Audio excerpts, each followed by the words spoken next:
The world has never been so chaotic. There's so many moving pieces.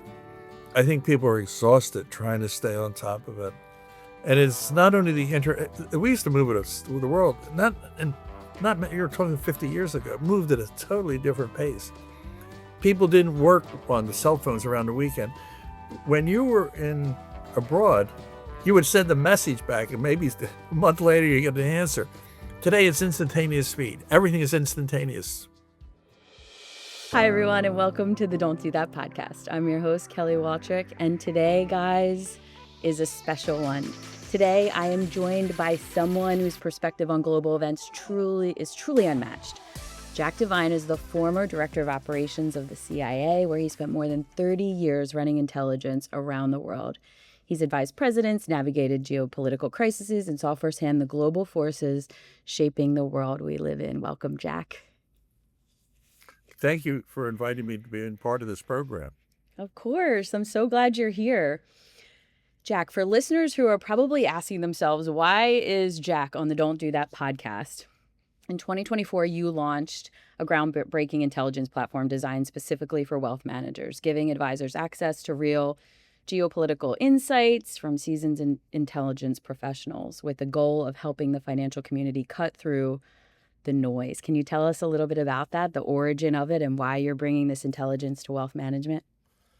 Well, as you said, my career spanned 30-some years in the CIA, and I was chief in worldwide operations, and most CIA people are involved in espionage, and half my career was, we're not going to talk about it, except I did have very close dealings with the famous spy that penetrated the United States, an American called Waltrich. But the rest of it was action. So I was in Chile when President Allende was overthrown. I was in the Iran-Contra affair, saying it was such a bad idea. I mean, a lot of your audience are too young to know some of this stuff, but many of them have watched on TV Charlie Wilson's War, so I was the guy in charge of the fight to organize the material support to the Afghanistanis, including the Stinger missile, which I think not only changed the world, probably changed history at that point. Wow. And led to the fall of the Soviet Union. It wasn't one, was one of several. Was in charge of counter-narcotics and the hunt for the famous drug trafficker Pablo Escobar, who met his demise during my time. And then I went on to run all the worldwide operations for a stint. And speaking of drugs, it's a very hot topic again. And, I've written op-eds recently on Mexico, and I've been quoted on Venezuela. So I've got a lot to say on some of these subjects. But about 20 years ago, I went into business and in the private sector. Yeah. A friend of mine was one of the top lawyers in the criminal white-collar area in New York. I kept calling him one of the best. He kept correcting me, I'm the best. So he didn't belong in the family like mine that, you better act humble or you're going to get... I never got hit. My mother was a sweetheart, grandfather, but they should have, because, humility is a nice thing to have, except in New York business. Yeah, so apparently, so true. And the reason I can say what about not to do is I have a book. In fact, the cover's over it's accidental in the way you've queued this up. It's up there, not by accident, but that it's in this picture. It's a book I wrote called Good Hunting in 2014 that captures a lot of what I did. And there's a section, the whole focus was about when do you use action. And that applies in war, covert operations. So I don't want to bore the audience, but I've also learned a lot of what not to do by the hard way. And watching. I don't think you're boring our audience. I think this is going to be the most interesting conversation we've ever had, Jack. Well, I don't know about that. We're just warming up, Kelly. It all depends on you. Yes. But I think that it's the espionage world is indeed unique, and I didn't realize at the time that my DNA matched up. They may disagree and say, God, we got that one wrong. But when I left, like the day I began, somehow I felt I belonged there. But it's not for everybody. Having said that, there are a lot of life lessons that apply no matter where you are. And this is something that I think the audience will relate to. In the middle of my career, they give you a test. They were testing. What would you be best suited for if you weren't a spymaster, right? So here you go, audience. You ready for this one? An investment banker. Not a no general. way. Not a a restaurant kind of owner, right? No. So I had to run and figure out what the hell an investment banker was. I thought, well, that may be, as my local cashier in the bank. I mean, I don't know what the hell that is. Now today, I live and breathe with them all the time, and I understand what I now understand. I had no idea. I did major in math, and then I decided I wasn't so good at that, and then I switched. It can't be my math skill. And then I realized, actually, when going toe to toe with people and working hand in hand and meeting many of the people in wealth management, it's a risk management proposition. When do you take a chance? When do you not? It's at the core of the business. Oh Are you my going to make gosh. that meeting? Are you going to try and overthrow the government in Venezuela? In other words, the risk management part of it is really germane to the investment banker. If you're risk adverse, you can be so risk adverse, your clients end up with no money, right? Or, you know, you can be wildly successful and play the high card, but probably you're smarter, and a good wealth management hand is looking at you, sizing you up, figuring out where you're in life, how you're going to spend your money. I will just mention one example of this as my learning experience with wealth management. One of the top hedge funds in this country invited me to speak. Ironically, it was on Venezuela years ago. And they played a game. And I technically should not have played because I don't have the kind of money that they were throwing on the table. And so you had to play this game, and you had white marbles, gray marbles, yellow marbles, red, and then you had one purple one and a couple of black ones. So they played to see which combination of the balls, who would be the winner, right? And the question is, you could make 3% if you did the white ball, right? If you just stayed with the white balls, but one went a little more, you went to, and then you had to figure out when. But you couldn't win it off if you didn't play the black ball at least once. So Mm. my point was, it was an exercise that they thought was a game. I'm sitting here saying, wow, that's what I did for a living. Maybe I could have made a better living. But no offense to the audience, I had one hell of a time in the spy business. I'm sure you do too. But read my book. You might think it was a kind of lucky career. So I think why is it relevant? Because the past 20 years, I've been in the business of providing intelligence, information, to usually many to law firms and their clients, because they're the ones that need it, because they're in different types of battles, or they're buying companies. They bought a company that's not working. And much of it, 80% of it is abroad. You're going to go into Pakistan, you're going to go into China. You've decided, is it risk averse to go into Brazil? So all these questions, right? So, collecting intelligence for them is an important factor to it. Some of it is highly refined. It's interesting, if I'll skip back and forth, because later on we might talk about what are some of the most important considerations in life. The early founding CIA, it's really worth reading the people. They were eccentrically brilliant. I mean, it got dumbed down a lot until I got there. But they were amazing. But everything about them was amazing. It's like our founding fathers in this country. We are so lucky that we found 20 people that we didn't find the rest of the 250 years. Oh my Franklin, gosh, I bet. Washington, Jefferson. I mean, go on and on. Hamilton. I mean, all in one room. I mean, so we got very lucky. But the founding fathers had a very good concept of the business and how to run it. And for many years, it was run its culture. But what is the part? It's also a beautiful building. They were working in not such beautiful buildings in downtown Washington, but they loved it because they would go out for the two martini lunch and meet with the State Department and Defense Department. But someone came along and said, oh, no, you have to go out, and we're going to build you a new building out in McLean when it was farmland. And they all went nuts because they had to sit there on the farm. Now, I'm not saying how good you were after two martinis, but they must have had smaller glasses, because by the time I got there, it was one, and I couldn't afford much more than one every month. But when you walk into it, it's beautifully done. Now, they're going to get furious at this. When you get inside, they junked it up a little bit with plants and stuff. But when you walked in, there's a purity and marble. You'll see the pictures many times. Yep. But what you'll see are the stars, where our heroes are unsung. By and large, a few of them have been public figures that have been blown up or been assassinated and are on that wall, and them. The others Many of them you've never ever hear about. The other world is a quote from the New Testament from John, and it says, "You shall know the truth, and it will set you free." Right?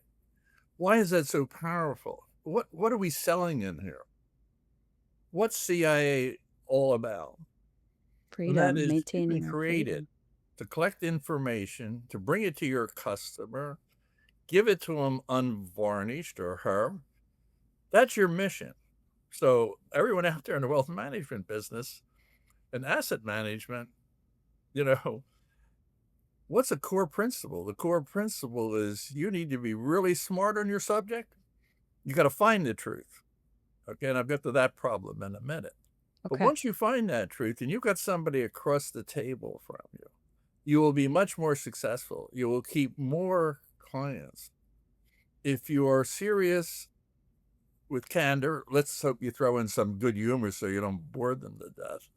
Yeah. But if you stay close to it and don't try and sell some product that someone further down the line is trying to bring you, and you stick to your good judgment, they have found a very good wealth management advisor. So the problem that you're talking about now and what I do is I try and do the same thing. I go on different shows and it's really hard to do because you're either all in on Trump or all opposed to him. And I can't even participate in that. I can only tell people what I see. Here's a fact. This is what happened in terms of Israel and Iran and the bombing. You don't bomb it. Where are we going to go in the Ukraine? I have to let the chips fall where they may. And I don't get into the polemical part of it. So that is, a core part of helping managers. Here's what I find from asset managers in particular.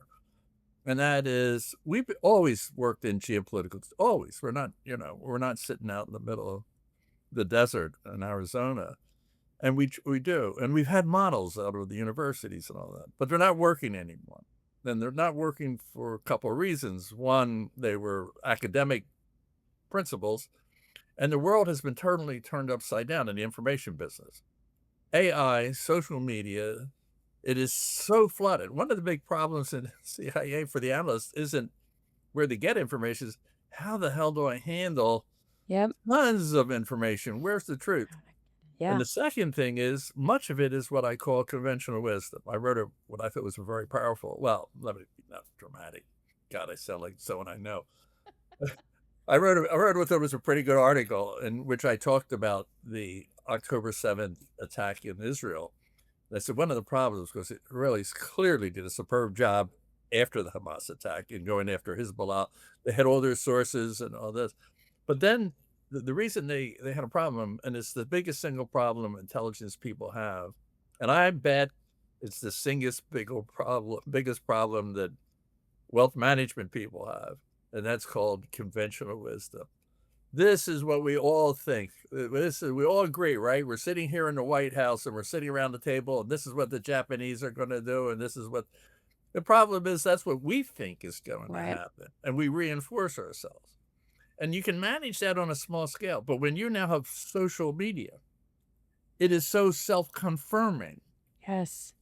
And I watched one that I thought was a tragic, stupid thing in international affairs, and that is the Ukrainians were fighting the Russians, and all of a sudden, everyone's saying the Ukrainians have to go to the offensive.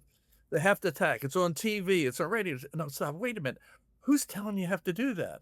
The Ukrainians shouldn't be attacking. Their job is to defend and hold. If they defend and hold, but it was the decision became so powerful that he ended up with the military, and it didn't work. It didn't work. I mean, it was temporary, and then they came back. Oh, that was a failure. So you turn around and say, well, conventional wisdom created that failure, and you just saw it in play. And the same thing is true, not quite in the same context, but on October 7th, you were watching Hamas and you thought they were under control. You thought you knew what they were doing. Why? Because they were in all the social networks, right? So everyone else was talking about what they do, and they had their AI and all their antenna technical stuff, and they missed it. Yep. So I would say one of the things that I tried to bring into, and this is where Tim Bello and Merchant Investments come to play. Tim particularly, because I've known him and for several years, and he said, Jack, this is really good. You got this information, but you get locked in a closet, right? You and 10 other Yes. people know it. Now, Yeah. it's true, you're not going to charge people to have, during the Middle East, I had sources in every capital in the region. People on the ground tell me, fascinating what they told me. But having said that, wealth management doesn't have to know every single piece of the strategic piece, Jackie says. What you need to do is suck out of that. Yeah. Some bottom line judgments. They are or will not attack Iran. They will or will not. So what we've done, and I'm very proud of it, and I mean, it's 3+1, but I've got some really brainy people that think about these things. But the reason they're so good is they have field sources. They have people in those capitals, right? Most people sit Yep. at their desk and look what social media is saying, and then they give it their best call. That's worth something. But and conventional wisdom is often right? Everyone thinks, the sun's going to come out tomorrow, but good bet it will. Right?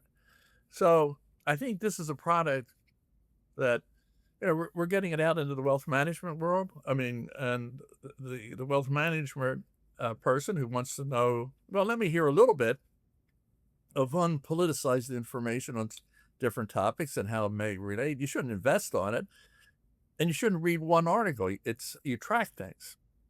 I mean, a good investment isn't just looking at one stock one day or one political development. You track it as you go forward. So, I mean, I think it's a good product. We're getting very nice reviews on it. I'm learning a lot reading my own stuff.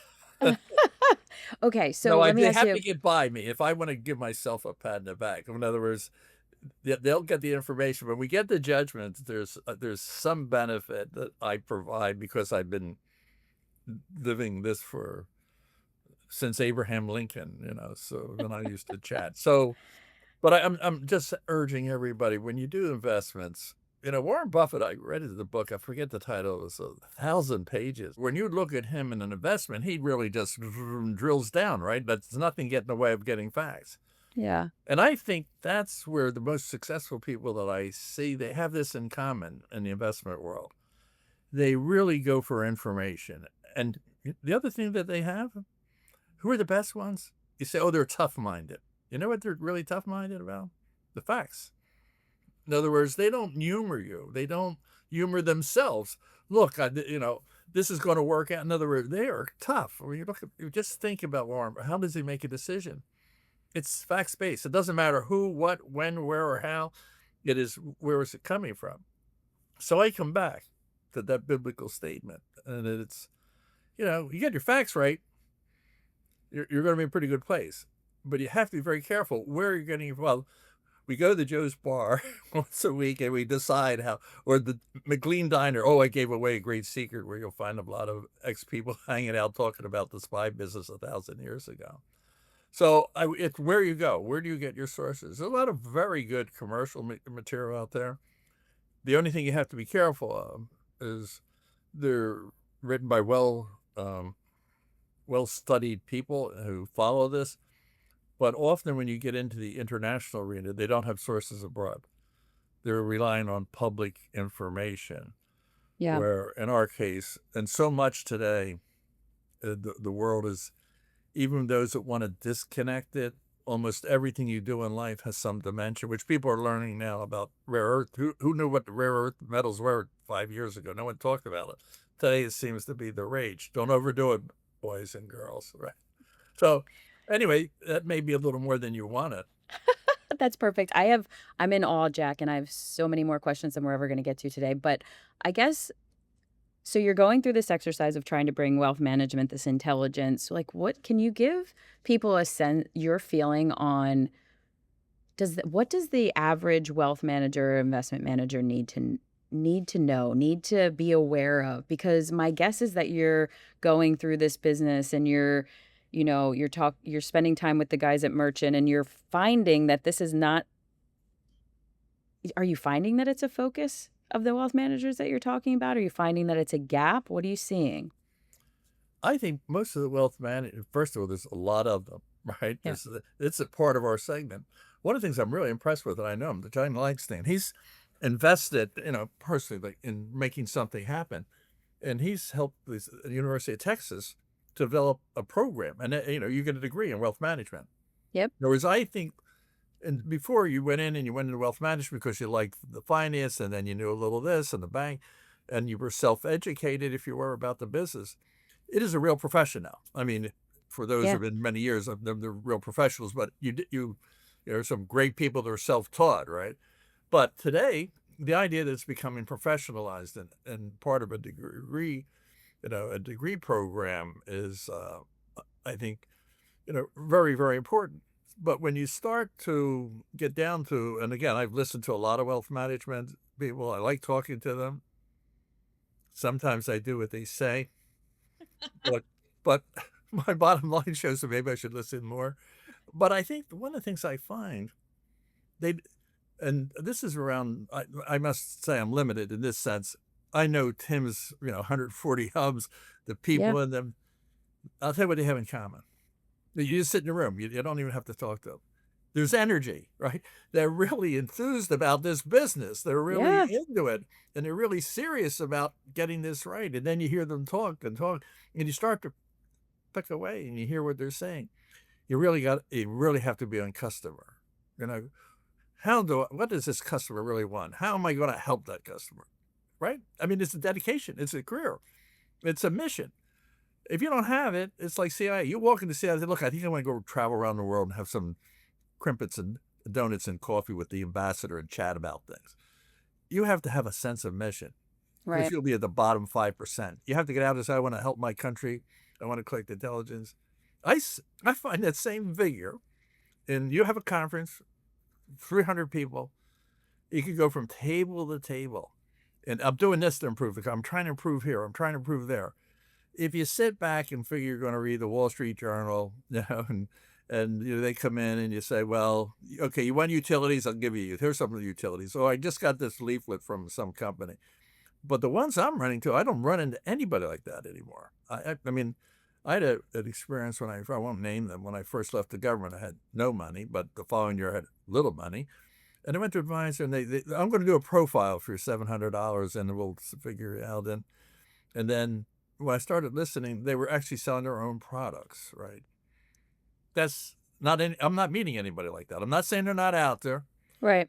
So I'm gung-ho about this. And why Tim is, the merchant has invested in us. We're just not casual friends. But they didn't invest in us because we're going to grow and make tons of wealth management money. They came to us to, let's provide another service so we can be smarter, better with the people we're servicing. We're going to give them some products they can't get anywhere else. And by the way, we're going to give them your phone numbers just in case their client is stranded in Botswana land and they can't get out of there. They call you. You're the right? phone a friend? Oh, my gosh. Right. Or they're planning to take a delegation, or they've had a cyber incident. In other words, where do you go to get services? And that's when you walk in the front of the bank, frankly, it's all about services. You can put your money in there and, come back and get it and take it out as you like. But there's services, right? Whether it's checking 529s. I got a ton of 529. I have 15 grandchildren. So people will love that. God, I wish I had his account. 15 529s. He said, how many children is it? I have 15 529s. Now I'm working away. I'm down to about 8 left now. So oh my gosh. I'm still working. You say, why is that guy working? Well, he's got 15 529s. He will retire when he gets to none. That's amazing. My husband is one of 15.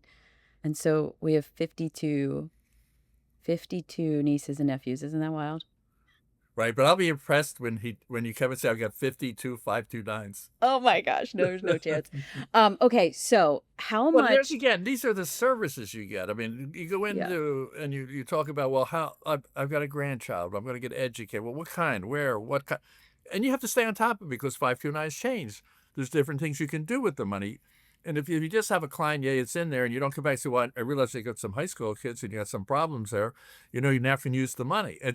That is another word in the CIA in addition to know the truth. And this separates the leaders from the pack. And it's used in the military. We stole it from the military. We were formed by the military after World War II. Command alertness. That's the expression. In other words, be sharp, be on your toes, right? You see something, you move, you act. You see something bad, you act. You see something good, you act. If you're really confused, sit still. You know? But that's command alertness, not to move. You don't have to Yeah. constantly move the way they're shooting at you. So sit still. So I mean, these are, again, I'm so happy to be in the wealth management area. I can hang out with these. Well, I'm starting to. There's I some of love them it. inviting me to some exotic businesses they have, restaurants in Florida and chains of restaurants, I would point out. So, and they're all very engaging, and they're engaged in life. It's not a job. You're a wealth manager. You go and punch your card at 5 and you're home. I have a small amount of money. A guy calls me, every once in a while. Look, Jack, how about this? You know, by the way, you're not right over here. I mean, who doesn't love that? Yeah. So Jack, so I have some questions. So the average wealth manager, how important is this intelligence? Like what I want to know is, are advisors making investment decisions that they otherwise wouldn't make if they understood the underpinnings of our geopolitical situation? We Like, have does a that very happen a lot? well. Let me just, can I Yeah. break it out a little bit Yeah, just please. for clarity? So when you get to the asset managers, they end up with the higher end product, which is we need to know what's exactly happening in this place, because if that happens, it's going to hit the petroleum market, Yep. right? That's not your typical, Typical. Yep. right? Now you need to know about what's going in the Middle East because it is going to hit markets, but you don't need to be on that. Some of the services we provide is, okay, we're going to start tracking what's happening in the Middle East and around this crisis. And then you have a second package which says, we'll brief you quarterly, right? Because a lot of things, but you have 2 calls a month. You call me and I will have field sources, and in 24 hours, I'll have an answer for it. So you're up here working that kind of game. When you get to the person that has to deal with someone as a customer, I think what I would say is you want to be smart. You take our product, you take other products, you keep yourself enlightened, right? Ours is tailored more for the wealth management people with the geopolitical twist. And the other thing that's unique is it's not me, it's sources behind me, and then you get my judgment. Yep. But there are a whole other range of service that people now, really good ones take over the lives of people. They want to ask about their kid, they're going to school. And then you'll find out, well, you know, the phone has been hacked, right? Well, who do you call, right? You have a security problem, right? Someone's been, accosting. Well, I don't want to get dramatic, but you have a security problem where you have an event and you're worried and you need 2 policemen, right? You're going somewhere to travel and suddenly there's a crisis there. What I'm saying is, being in the network, the merchant network, you get phone numbers. So yes, day and day, we put out a very nicely weekly. You get me to entertain you once a week. Fortunately, I have somebody with me that makes it entertaining. But but my point is, yes, that's part of the how do you stay informed. If you don't read, you're not in it, and you're not in the geopolitical stuff, you're not going to understand what's going on in some of these issues today. But that's melded in with your experience with the client and all that. But there's other life services, I said, whether it's in the technical area of cyber problems, that your clients have concerns about people. In other words, I'm going into business and I've never checked this person out. I don't know their background. You know, I'm traveling. I've had a security problem, right? Mm-hmm. So I think there's a service package that goes around it that I think if you're the wealth management person, you're in their lives, you're listening, and you say, well, there's a place that they need some professional help. They don't know anything about Germany, or they don't know about. I don't want to get a lot of low-level investigations. My daughter's dating a guy, and I don't like him. Okay, we've done that, but usually it's when you come with 7 figures, right? But I'm Yeah. just saying, or what is my wife doing? Yes, there's a whole range of services, but I think maybe the wealth management people ought to stay closer to basic blocking and tackling and providing services, right? So Who do I Jack, trust? Knowing other people, knowing other companies, knowing how to do things that protect them from a security point of view, you're kind of a phone call away from getting some support on it. And That's amazing. again, you're not upselling. You're just going to get people telling you what you need to do. Yeah. And we have people that want us to do it. They have a big property in Texas and they want to make sure that the security is right. So we put a security team out there. We do an assessment. These are these are pricey items, right? Yeah. But we have the whole package. And we have Jack. some very good, we're updating our website, right? I know you are. Getting hip, thanks to you. Helping and with I that. think in that website will provide services. Yep. How can you be helpful? You just, look down the list and say, well, I need a lawyer. So on the list, Tim has legal consulting, right? I also have a whole list, but yes, and the specialty lawyers. In the show notes for this, we're going to link to all the wealth management opportunities that you provide. So, Jack, I have more questions. I'm not going to ever have you long enough. Kelly, you make one note, though, which to understand this. What I've done over the years is we have built a network. In other words, you have to look at me as a general contractor. So all around the world, and almost, I've had people that are in life, action, information, security, whatever. So it's this huge network that I can go into. So if you call and say, listen, I need 3, please don't take me literally. This is an example. Okay. I need 3 left-handed Chinese violinist players with red hair. I do not have them. But give me 24 hours and a bottle of Thai, and I'll probably get pretty close. So what I'm saying is I have a network, and you say, well, I don't know what to do with this problem. My mower, a dentist, right? But if you're confused in another section of this space that we're living in today and dangers and risk, call. And then we can see, we'll match you up with some service. And this is what, you correct me if I'm wrong, but this is my impression of merchant. You need services, you come to merchant, funding, legal advice, on and on. Yes. So, Jack, is there guidelines about what you're allowed to tell people and what you're not? Like, how does that work? So I read your last. Are you worried about something in particular? No, I mean, no. But I read your last briefing and I thought to myself, what are your I'm just curious. What are your guardrails around what you're allowed to, the intelligence that you're allowed to provide and what you can't? Well, first of all, these are really very good questions. In the CIA, I had a lawyer beside me for my last 15 years, a personal lawyer, to make sure I didn't violate some remote law that you and I have never heard of, right? Right. But also to provide good advice, and I don't mean to be facetious. I've been partnered with, my partner was one of the top lawyers, as I said. Excuse me, Stanley, at the top. But, there's a lot of people out there that don't have guardrails, right? So you have to make sure you're doing something. You're helping a client. You're not getting them in deep trouble, right? There's one case, this was an intimidation case. The guy decided to be cute. He takes a dead fish and puts it in a newspaper and delivers the other person. I mean, it's like, wait, a mafia movie. Wait a minute. People are watching too many TV things. So there are rules of the game. But let's say a company comes in and says, listen, Jack, we want you to collect on this company in Brazil. There's nothing wrong with me perfectly going out there and collecting information about them and having sources, and certainly having sources all around the world. And I have subcontractors that have subsources. There's nothing wrong with the information, right? So you do that. You have to collect it within the rules.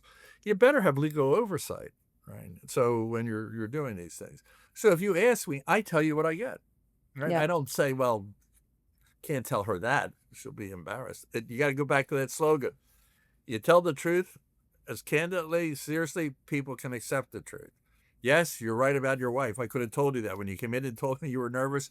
You didn't probably have to hire me. But the point is, and again, I don't want to get into the security piece too much. So I don't think there are clear guidelines. I mean, for example, if you're going to follow somebody, I hope I have this right, the GPS, you can put it on the car if the guy's outside. If it's in his driveway and locked it, you can't pick up. We don't do trash. They call them, people very successfully go out and collect other people's trash, go through and find amazingly discoverable things. If you're in this is more of the lower end divorce and all these cases.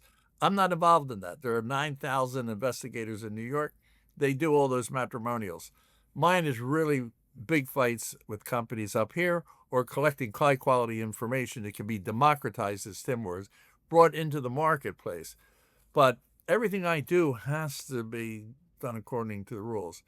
We don't run campaigns against people. We don't get involved in smear campaigns. We don't, there's, you can't go around intimidating. There's a whole set of things and you have to be licensed and professional in this. And we've been in business, many, many years. The people I hire are very skilled, they're at the top end. So it depends where you are in life. I might not fit your budget, but there are organizations where you go and find someone in your neighborhood, but you got to do the vetting and testing. But if you have big problems, I'm more in the big problem arena. But for Tim's folks, there's no problem too small that can't be talked through. I love it. Okay, so there's a lot going on in the world right now, and you have your finger on the pulse of it. If there's advisors, wealth managers, investment managers, financial services executives listening to this, what are the things that they should be aware of that are happening that are impacting the way that this industry serves clients right now? Well, first of all, with a lot of experience under my belt, many years of experience, the world has never been so chaotic. There's so many moving pieces. I think people are exhausted trying to stay on top of it. And it's not only we used to move it the world, you're talking 50 years ago, moved at a totally different pace. People didn't work on the cell phones around the weekend. When you were abroad, you would send a message back and maybe a month later you get an answer. Today it's instantaneous speed. Everything is instantaneous speed, move. And because of that, social media can occur tremendous disruptions. So we're living in a very chaotic world, and there's a lot of instability in it. And I'm always concerned about the black swan. If you could define it, there is no black swan, right? If you know what it is, this thing is going to blow up. It's going to be an earthquake or someone's going to attack you to plant it. It wouldn't be a black swan. But I can tell you, my body tells me I usually live with 3 or 4. I think there's 20, right? In other words, I don't know where they are, but there's more uncertainty. Yeah. How do you get uncertainty? Again, you go to the fact-based things and you squeeze things so you get as certain as you can, but there's still a zone of uncertainty in it. So I think the wealth management world, it comes back to individual interchange with your employees, not employees, and your customers, trying to service them. And when you look around the world, I mean, another explosion in the Middle East, the straits are closed, affects oil prices, impacts on you. I would just recommend that, again, I'm not a financial counselor to wealthmen. The asset managers need to be in macro moves. The wealth management investor has to be attuned and be more, you don't want to play that purple ball very much with your clients. So you want to be well informed. You want to be more informed than any other wealth manager and size up their people. But today, the world is so volatile. Let me finish, though, on a little, not finish, but I do have some optimism. With all this chaos, I I like actually to feel hear that that, there's Jack. so much chaos that at a certain point in life, it starts to take shape. The Brits won't like this one. I lived there for a number of years. I'm very fond of them. But, they had 100 Years' War. They had Braveheart. They're killing each other brutally, right? But then they got to a point, wait, this is too bad. Now what we have to do is have manners and politeness. Why are the Brits so polite if you get a letter when you stop by and drop a can of coffee off or something? They developed a very civilized way to get things under control. And I'm saying that we're now in a state now that I feel like, I think the Ukraine thing, believe it or not, is going to balance out and we're going to be better. I think the Middle East, we're going through all this commotion. The things in Latin America, I think, are going to play favorably, but it's in the midst of all this chaos that I think, eventually everyone gets tired of that particular war and this particular war. And you get tired of a lot of them at the same time. You get periods like the 1990s that were very quiet, or the 1950s that were probably the golden days. We certainly had the Korean War, but I'm just saying in terms of America and all the disruptions in the internal United States, things exhaust themselves, and you get a refreshing. You say, well, let's get back to basics. Let's be friends more. And I think there's, I love and that. that's because I think there's a world sentiment. It's not like you and I are getting tired. The whole world's like, come on, big boys and big girls, let's get this together a little bit. Can't we? Yeah. Why are we killing hundreds of thousands of young men and women? We haven't gotten into it. You start looking at drone war. We can't have World War One. We can't have World War Two. I'm very intimately involved in studying this. In other words, war is changing and how you're going to do this. So these are big issues people are struggling with.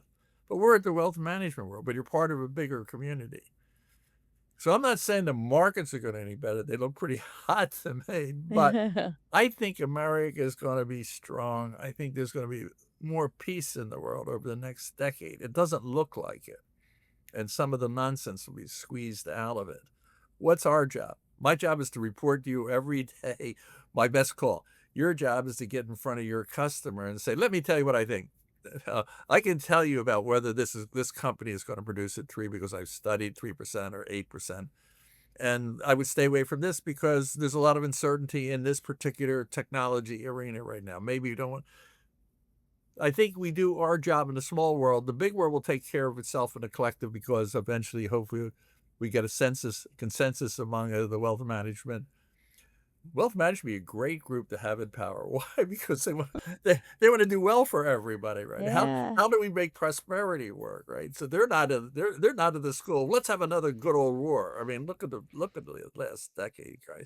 The money that has disappeared. So wealth managers are pretty stable people in my view, and we should listen to them. Maybe not on lifestyle. We'll talk about that.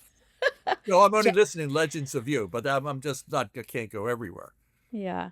Jack, I am going to hang on every word you just said about coming back to peace sometime soon because I really hope that that's true. Uh The I alternative thought, you say, Oh no. do yourself a favor. Stick with me. It's a better place to be. If you walk around, oh, the sky is falling in, and oh God, got to move out of New York tomorrow morning. It's like, okay, wait, we've been in New York a long time. Things come and go, whether you're happy, not happy. What I'm saying is, try to bleed, because this is where conventional wisdom, right? We are fading as a world, a nation. I mean, that's such nonsense over and over again. You just look at the statistics don't lead you there. Yeah. So, and I think this is another tip I would give. This is for wealth management, and I give it to the CIA. It's not question judgments. I'll give you an example. So, my entire career, there's a slogan. Fortunately, it's not in marble on the wall. This is the spy part. Spying is an art, not a science. That sounds great, doesn't it? I'm walking around for years. I'm an artist. Well, you sit back and say, what the hell's that mean? You can paint anything you want. You want to splash some stuff on the wall. You want to go in a corner and do a Da Vinci. What the hell's that mean? You're a business. You're a business. You are a science, for God's sakes, right? But what I was saying is, for years, because everybody said it, and it sounded right. Yeah, it is. It's a little tricky business, but there's a lot of really tricky business. People buy into things, and what I'm saying is, Yeah. when you hear the best economist in the world, I will say the same thing. Bring on the best intelligence operators. I'm going to be skeptical. I want to start with skepticism. Right?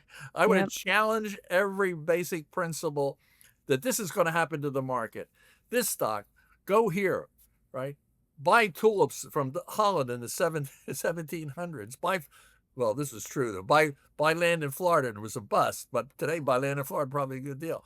I'm just saying, I think the wealth management person is to challenge life's assumptions with a positive frame of mind.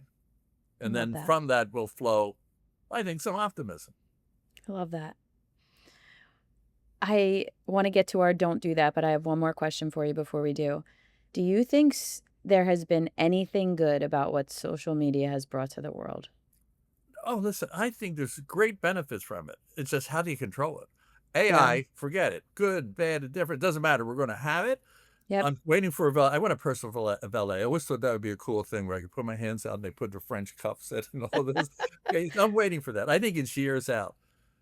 When you get too close to doing human things, then you have to worry also about, well, if everyone's not working, what kind of people are we Right. going to look like? My guess is we're going to shrink in size and strength and get ugly. In other words, we've got to find social answers to these problems. Social media, I use it all the time.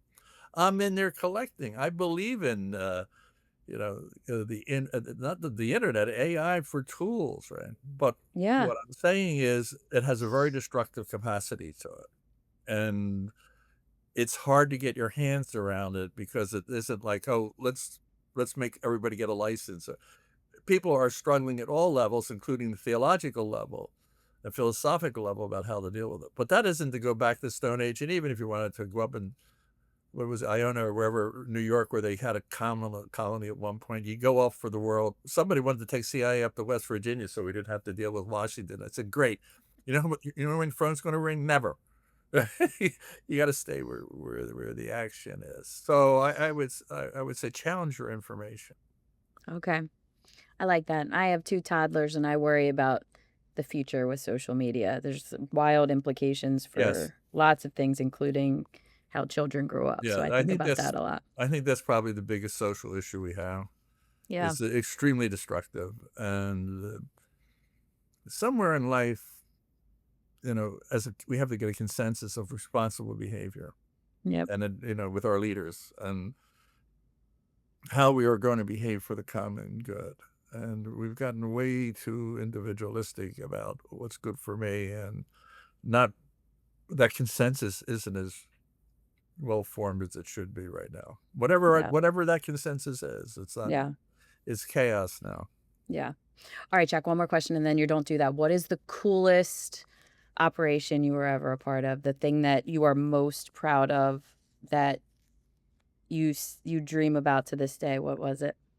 You have a lot of them. Well, the best three we'll never talk about. Okay. Darn. But I could also talk about one of the worst ones, so we could have all that together. But there's two things, a couple things I would say. The cool thing was in that business for a long time, and it wasn't every day was joy and happiness. But I mean, it was a unique opportunity given to me, and I'm grateful to God and country. Um, and and, I think that's that's at the core of being happy, and happy in life. And so the coolest point, well, I think I front this way, where I touched history. Okay. There is, when do you touch history? Yeah. I only had a very little touch, right? But I would say when we were fighting the Afghan war and we were losing because we couldn't move the weapons across the border because of the helicopters of the Russians. And people brought to me, I didn't invent it, the Stinger missile. And we went in and that changed the war. The Russians then decided to leave. And I thought it had the end of the Cold War. And I felt, well, somehow I was at the table. I might have been in row 76 or in the balcony in the I back. doubt it. But it was you asked me, there's so many lessons, so many wonderful experiences with people, real heroes. I mean, a couple of them were assassinated. I mean, just incredible experience in life. And so, but where I personally felt I was at the table when something happened was the war in Afghanistan against the Russians and its Oh, implications for the end of the Cold War brought in a future. very special period in our lives, and we couldn't hold it together. I mean, there was an opportunity there with Russia and elsewhere, and it's no one's fault. I mean, it's like you don't pick it out, but as a society, societies weren't able to take full advantage of that. We did end the crushing communist Soviet Union. I mean, I grew up in that. That's gone, thank God, right? But we didn't take maximum advantage, so we have peace on earth. That's amazing. Jack, I'm like so embarrassed to even say this, but you seem to appreciate humor. So I was talking to my husband about you and about this interview, and I said, "What do you want me to ask him? Like, what are you super interested in?"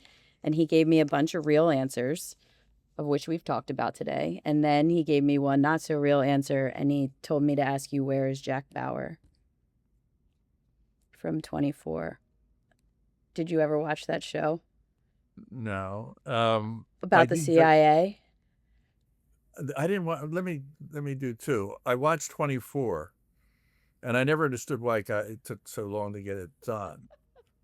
I watched The Americans, which I found Ooh, delightful. yeah. Me too. But it's exaggerated, but it was fun, and it took care of that very deep cover part of spying that people. And I was involved with Showtime. I was promoting Homeland, and I thought that was a great thing. And then there was Jason Bourne, and it wasn't, it was fascinating, but it wasn't real because he had the technical stuff, but they weren't connected. Jason Bourne, Reborn, you find out, well, guess what? Hollywood had it right. The last one is I had dinner with James Bond, Sean Connery. There's only one Sean Connery, That's right? so cool. And When you I said, well, what was your favorite movie? And he said, From Russia with Love. And I said, there you are in there defending the queen and the countries. Wait a minute, I'm a monarchist. I'm not a queen. I said, okay, James, calm down, Sean. But what I did through most of my career, which I'll leave this for very funny, is that all my career, no, I don't James Bond. I mean, that's silly stuff. That's not silly. yeah. I go to Costco and buy food, and I take kids to school, and I've done all these other things, change diapers. You want to believe that? That 6 kids. James Bond, he doesn't do any of this. And then one day I realized people, when you say that, they kind of are disinterested. So I said to James Bond, I said, listen, all my life I've been saying I'm not like you. I'm telling the world now, yep, that's it. That's me. Now I'm in disguise, right? Oh my But gosh. so my point was the world is so fascinated with James So Bond. And there are moments in your career that are James Bond like, but there's a lot of writing reports and all this stuff. So the coolest thing I would just say is having a chat with James Bond about the real business. oh my gosh. Well, I think that that's how the world thinks of you. So I think Well, he that's doesn't know how to fun. make a martini, and I only learned that because the early CIA guys really knew how to do it. It's not shaken, for God's sakes. Only amateurs shake martinis. For God. Oh my gosh, Ask that's too funny. Hemingway. He walked into the bar during the end of the World War II and ordered martinis for everybody. So you have a group in Washington. It's called the OSS. That's what the CIA was before during the war, Office of Special Services. And it was changed. The smart alleys called Oso Social because they were all high flying people. But every year they have a conference. Now there's very few of them left, but so have 800 people in black ties supporting him. And every year they'll have a demonstration how to make a martini. That'll be like one of the things up front. I So love I know that. that wasn't the intent here, I know. but for those investing, olives are on their way back. Oh, good tip. Unpitted olives, just so you can see there's an investment strategy. Love it. Oh Okay, I my hope it gosh. was of some use to your audience. That was great. All right, Jack, the premise of this show is don't do that. That we learn better from our mistakes than our wins. So, as a takeaway here at the end of our show, what are we telling people not to do today? I would say the biggest, there are two things, but so can only have one, but I'll squeeze it You can into have this. two. But I would say the biggest regret in most of the things that I experience is when I do not go with my instincts. So you have to be comfortable with who you are, and if you're of a person that in the wealth management, you're counting on trying to get good judgment. When you go against those instincts, I've just found very high percent, 90% of times, I regret going with my instincts. And I think that's fair. Going with your gut, is that a scientific thing? yeah, but you have to have a well-developed gut. Right? Yeah. In other words, you have to be reflective, right? In other words, decide who you are. Yeah. If you don't know who you are, then don't go with your instincts, for God's sake. Ask the person next to you. Go with someone But with if a you're better gut. comfortable with yourself, in other words, you've reached adult, you're now old enough, the age of consciousness or whatever it is they give you. At that point, if you're comfortable with your judgment and it works for you over and over again, because your brain is working in ways that no book and no manual or no newsletter from me is going to help you. Your instinct is telling you, it's making calculations that AI can't. You just feel this. You just feel that this customer, is needs this, or I think this customer is not a good customer for me. There was those instincts. Once you make the first fatal mistake, and then the second thing is about people, right? And there's two parts to that. One is your instinct about people. Most of us make up decisions within seconds, not minutes, seconds, whether you're going to. Every time I say, oh, you know what? He's not as bad as I thought. Or, so it's that. The other piece that I will give everybody, because it's a life lessons that I have not conquered. Because I came from a family where, and not family, a whole clan, everybody in my cousins, aunts, uncles.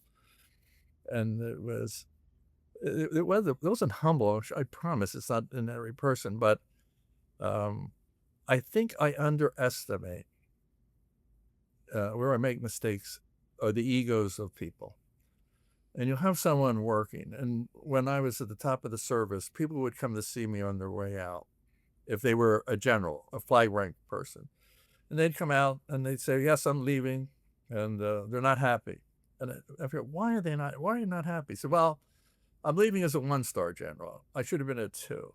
Now, not 9 times out of 10 when that happened, I'm sitting there saying, God, how did he ever make lieutenant colonel? So the problem is when you're dealing with people, you may be insensitive to how high their own self-esteem is, no matter what you think, however bizarre their behavior is. You make a fatal flaw by assuming they've got their ego in check.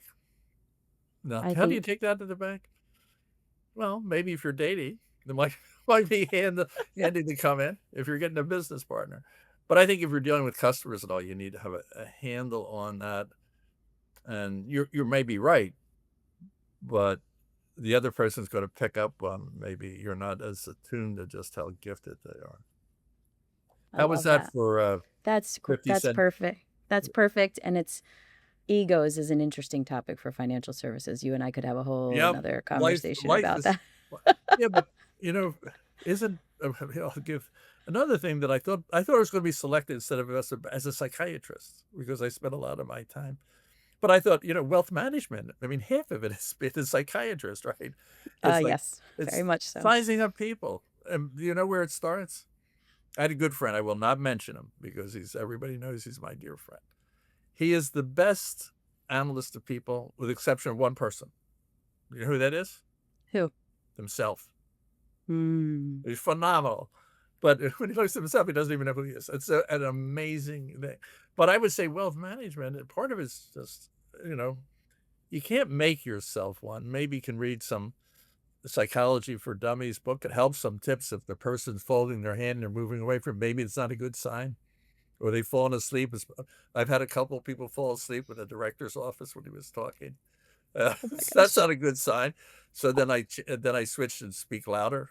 So my point is self-awareness. Anyway, this has been fun, Kelly. You've drawn me out on some things, which, again, where we started, I'd end, which is wealth management is like the CIA. You're all spies in disguise. No, but I'm saying that I love that. A lot of it. Hey, I think there's a lot of opportunity. It's like you tell the CIA recruiters, why the hell are you going to Yale and Harvard? Go out to the wealth management and hire everybody you can find.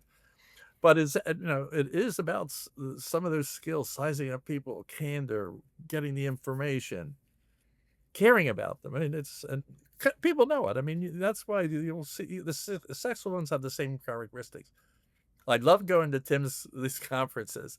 It is energizing. I come out of there hopping, wanting to be a wealth manager. Jack, I think you need to go to Tim and the crew and say that they need to create a Ask Jack AI. Put your 30, don't you think? 30 years of career that you've had? Yeah, right. People would love that. Yes. Well, they should only pull out about half, though. I'll build it for you. The other half may not be so good. If you'll sit with me. What is the best way to poison someone? But I don't think we have time for that today. Yeah, let's not. We'll leave that out for sure. It's Thanksgiving, so we'll finish on that, right? Yeah. For you, those of you who are contemplating it, there's nothing like pumpkin soup to conceal it. Oh, gosh, that is so funny. There's a story. Read my book, and you'll get the whole story about the pumpkin soup and my experience with that. Amazing. It'll surprise you. Jack, it has been wonderful to have you. For those of you listening, you need to visit the arkingroup.com to see the intelligence products that Jack and team are putting out for this industry. It really is amazing access, and something that I think you should all invest in. And Jack, I hope we get to do this again. And if Tim greenlights the Ask Jack AI tool, I will build it. Yeah, but we're in I'll business. love every second of it. There's a business. My lawyer has to get in this. Deal. No, give me a lawyer. Wait a minute. God, I'm going to piss the Ricky off. Listen, get me a lawyer AI guy. That's what I want. That's what I want. It's a lot cheaper. Oh my No, gosh. but make sure Tim sits down and listens to this because we make him look good. Yeah, I will. All right, Which Jack, is thank easy, you so Tim. very true. All right, thank you. Thank Kelly. you so Bye. much for your time. Thanks so much for tuning in. If you enjoyed today's show, subscribe to be notified when new episodes become available. And please consider giving us a 5-star review on Apple or Spotify. This podcast is sponsored by Intentionally, a financial services growth engine design consultancy and agency. If you want to learn more, please email me at kelly@growintentionally.com. Thank you again for listening, and check back to hear what we're not doing next. The information covered and posted represents the views and opinions of the guest and does not necessarily represent the views or opinions of Kelly Waltrich. The content has been made available for informational and educational purposes only.